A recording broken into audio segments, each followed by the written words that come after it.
What's up, resonant beings? Traveling across the galaxy through space-time in the multiverse of our waking lives. Galen Farrel here to stream you some consciousness. Have you ever thought about transcendence, or maybe heard people use the expression transcending the self? Maybe the transformative nature of reality, or perhaps people claiming to be light workers or resonant beings of frequency. Now, I was watching a video a few evenings ago on Gaia.com, kind of like a hippie Netflix that's worth checking out for a lot of good collective video content on these sorts of topics. So watching a video on Gaia.com where a man was talking about these types of things. Now, I don't recall his name, but he was talking about self-transcendence and light workers and what have you. And what's interesting about this rather obscure and definitely not mainstream topic is that it can go in two very different directions. Now, there's going to be groups of people who talk about things like transcendence and self-realization and raising of consciousness and raising of vibration and entering into the higher planes of reality and the higher dimensions, as that it's actually a transcendence of the physical body.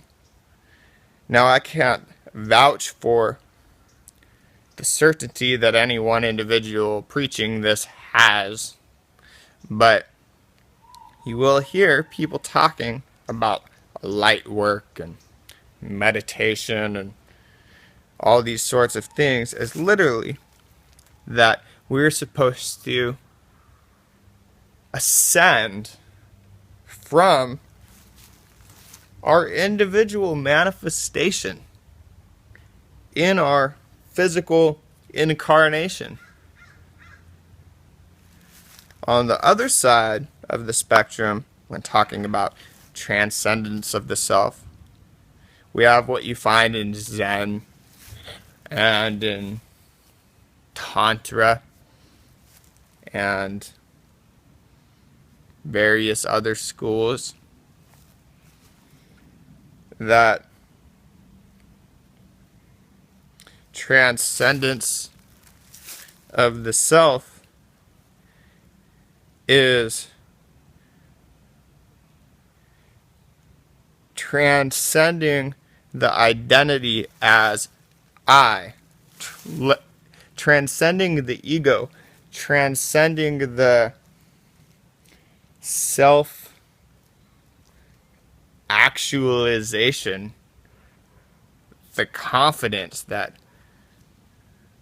I really am this individual. Now, with the first form discussed about how transcendence is presented, with it actually being like a spirit coming out of the body, surfing the galaxies, is that first off,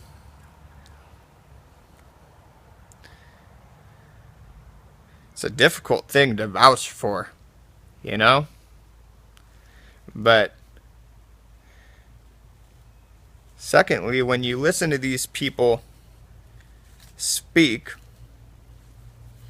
it always sounds very like fire and brimstone. We are the chosen ones, like a Carlos Castaneda cult. might captivate your appeal. I find myself watching these types of talks on occasion, usually ending before they're all the way through. The second way, more like in the school of monastic practice, I find an appeal because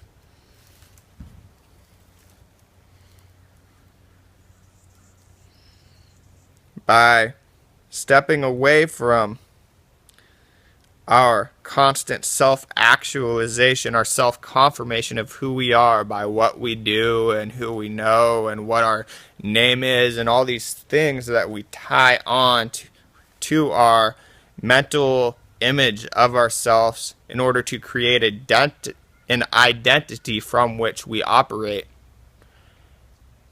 By stepping away from that self-actualization, we actualize ourself. We transcend from an existence of constantly engaging in the mental activity of trying to identify with things that are external from ourselves. And in so doing that, we become actualized in the fact that